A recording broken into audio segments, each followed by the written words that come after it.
Hello दोस्तों, स्वागत है आपका हमारे YouTube channel learning at home में। कैसे हैं आप सब? आशा करती हूँ आप सब अच्छे होंगे।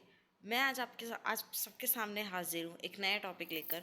आज का हमारा सब्जेक्ट है MGPE 007 और आज मैं आपके लिए इसका एक नया और इम्पोर्टेंट टॉपिक लेकर आई हूँ, जल मौलिक अधिकार। तो चलिए दोस्तों, शुरू करते हैं।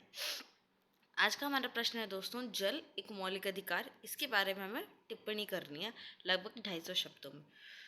दोस्तों, आप सभी जानते हैं कि जो जल है वो बहुत इम्पोर्टेंट है हम सबके जीवन के लिए, जीने के लिए। जिस तरह हमें सांस की ज़रूरत है, वायु की ज़रूरत है, खाने की ज़रूरत है, उसी तरह पानी भी हमारी ज़रूरत, भौतिक ज़रूरतों में से एक है। तो जल जो है वो इसी कारण सबका मौलिक अधिकार बन जाता है। जल सभी सभ्यताओं का मौलिक अधिकार है। जल ने बहुत सी समस्याओं का उदय और पतन प्रभावित किया है। जल की मात्रा और गुणवत्ता प्रत्येक समाज के कल्याण की बुनियाद है। जल संबंधी मुद्दे जो हैं वो विश्व भर में पर्यावरण संबंधी आंदोलनों के लिए अत्यंत महत्वपूर्ण होते जा रहे हैं। अध्ययनों से पता चलता है कि जो विश्व की जनसंख्या है उसके 20% लोगों को स्वच्छ पेयजल उपलब्ध ही नहीं होता है। 40% लोगों को उचित रहन सहन के लिए पर्याप्त जल उपलब्ध नहीं है। यानी दोस्तों, जितनी भी जनसंख्या विश्व की, उसके 20% लोगों के पास तो साफ पीने का पानी ही नहीं है और 40% लोगों के पास रहने के लिए जितना जल मिलना चाहिए वो जल नहीं है। हर साल दूषित यानी खराब पेयजल से, दूषित गंदे पानी से के पानी के प्रयोग से होने वाले रोगों के कारण लगभग 22 लाख लोग मरते हैं।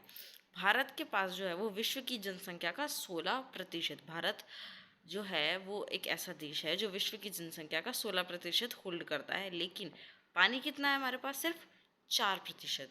विश्व में जितना स्वच्छ पानी पीने के लिए अवेलेबल है उसका सिर्फ 4% है हमारे पास।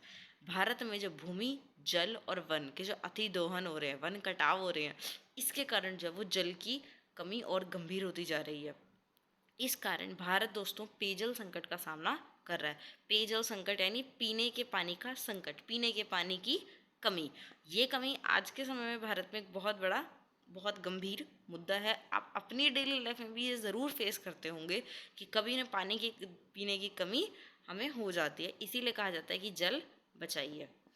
प्रकृति दोस्तों मनुष्य की आवश्यकताओं और पारिस्थितिकी संतुलन के जरिए जल प्रदान करने की अपनी क्षमता को खो रही है। जो प्रकृति होती है उसके अंदर एक खुद के पास एक क्षमता है कि जो वो हमें जल प्रदान करते हैं। हमें सब कुछ प्रकृति ने दिया है, जल, भोजन, वायु। और लेकिन मनुष्यों ने जो कुछ मनुष्य के जो आज के काम हैं और मनुष्य के कामों से जो पर्यावरण को क्षति पहुंची है उसके कारण प्रकृति की जल देने की शक्ति खत्म हो रही है। बाढ़ और सूखा ज़्यादा पड़ रहा है। भूमि जल के स्तर में तेज़ी से गिरावट आ रही है। यह जो दुखद दशा है यह उन विकास कार्यों का परिणाम है जिसका आधुनिक पूंजीवादी व्यवस्था सदियों से अनुसरण कर रही है। राज्य द्वारा आयोजित विशाल विकास परियोजना यानी राज्य जो है जो बड़ी बड़ी विकास की परियोजनाएं बनाता है उनका परिणाम क्या है? गंभीर पर्यावरण ह्रास। उससे जो पर्यावरण को गंभीर नुकसान होता है।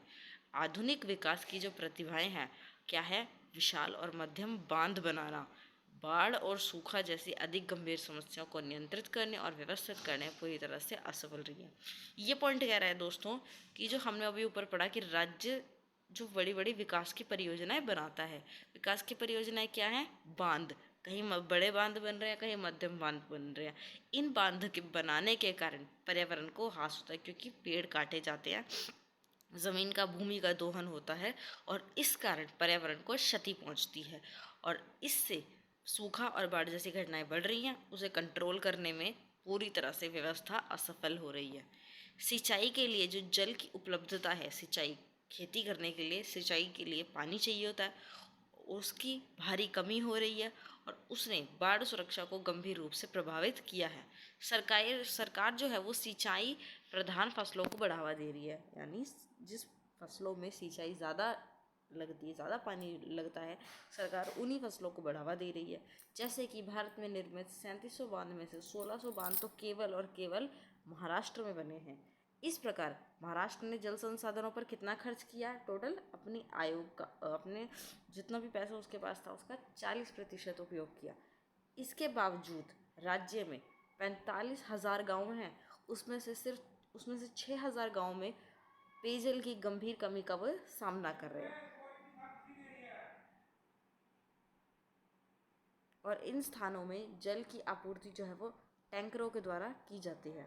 संक्षेप में सरकार एक और तो जल लॉबी के हितों की सुरक्षा कर रही है और दूसरी ओर जल प्रधान फसलों को भी प्रोत्साहित कर रही है। यानी जो विकास हो रहा है, लेकिन विकास जो पानी को लेके विकास परियोजनाएं लाई जा रही हैं, उसका फ़ायदा क्या आम जनता को हो रहा है, क्या किसानों को हो रहा है, क्या गाँव के निवासियों को हो रहा है? नहीं हो रहा है। जल लॉबी को, मतलब कुछ विशेष वर्ग के लोगों को ही फ़ायदा मिल रहा है।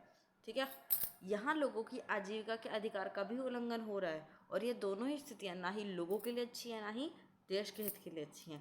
भारतीय सरकार की जो राष्ट्रीय जल नीति है, उसने हमेशा बल दिया है कि जब जल का आवंटन किया जाएगा, जल का बंटवारा किया जाएगा, जल को बांटा जाएगा, तो उसमें जो है वो प्राथमिकता पेयजल को और सिंचाई के लिए जो पानी चाहिए, सिंचाई के लिए जो किसानों को जल चाहिए, उसकी आपूर्ति सबसे पहले की जानी चाहिए।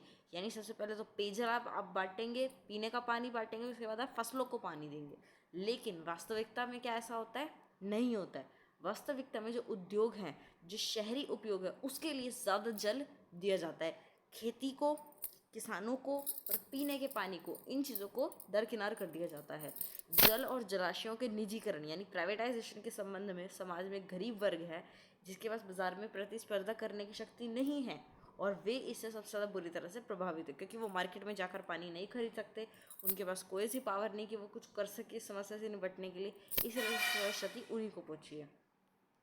राष्ट्रीय जल संसाधन परिषद की 1 अप्रैल 2002 को हुई बैठक में नई राष्ट्रीय जल नीति अस्तित्व में लाई गई। यानी 1 अप्रैल 2002 को नई राष्ट्रीय जल नीति बनाई गई। इस बैठक में क्या हुआ दोस्तों? सन 1987 की जो राष्ट्रीय जल संरक्षण नीति थी, उसके प्रावधानों में कुछ बदलाव किए गए। यह नई नीति जो है वो 1987 के प्रलेख के प्रावधानों से बाहर निकलने में असफल रही। अभी भी यह परियोजना यानी बांधों पर ही ध्यान केंद्रित कर रही है। सन 2002 की नीति में इन बातों पर ज़्यादा बल दिया गया। इस नीति की सबसे अधिक कमजोरी उन महत्वपूर्ण मुद्दों को क्षति पहुंचाना जिन पर संचार माध्यम और शैक्षिक क्षेत्र अर्थात जल संचयन और सामुदायिक प्रबंधन पर व्यापक रूप से चर्चा हुई थी। तरुण भारत संघ के नेता और सामुदायिक नेतृत्व के लिए सन 2001 के रेमन मैग्सेस पुरस्कार विजेता श्री राजेंद्र सिंह है, जो जल संसाधनों को पुनरुद्धार करने के लिए सक्रिय रूप से भारत में आंदोलन कर रहे हैं। संयुक्त राष्ट्र की यूएनएड एजेंसी और विश्व बैंक के द्वारा भी इन्हें सहायता मिली है। गंभीर रूप से जो राज्य सूखे से पीड़ित हैं, जैसे कि राजस्थान, वहाँ पर बांधों को रोक कर ये जल संचय करने के लिए पहल करते हैं और वहाँ पे इन्हें राजस्थान के जल पुरुष का सम्मान भी दिया गया है। तरुण भारत संघ क्षेत्रों में जोहड़ों, सरिताओं और नदियों के पुनरुद्धार पर ध्यान केंद्रित करते हुए राजस्थान के अलवर जिले में कार्य कर रहे हैं। ये था दोस्तों आज का हमारा टॉपिक। यदि आपको वीडियो पसंद आई हो तो अपने दोस्तों तो लाइक कीजिएगा, अपने दोस्तों के साथ शेयर कीजिएगा। आने वाले वीडियो के लिए हमारे चैनल को ऐसे ही सब्सक्राइब कीजिएगा, और कोई भी वीडियो से रिलेटेड आपका क्वेश्चन हो तो कमेंट कीजिएगा। वीडियो देखने के लिए आपका धन्यवाद।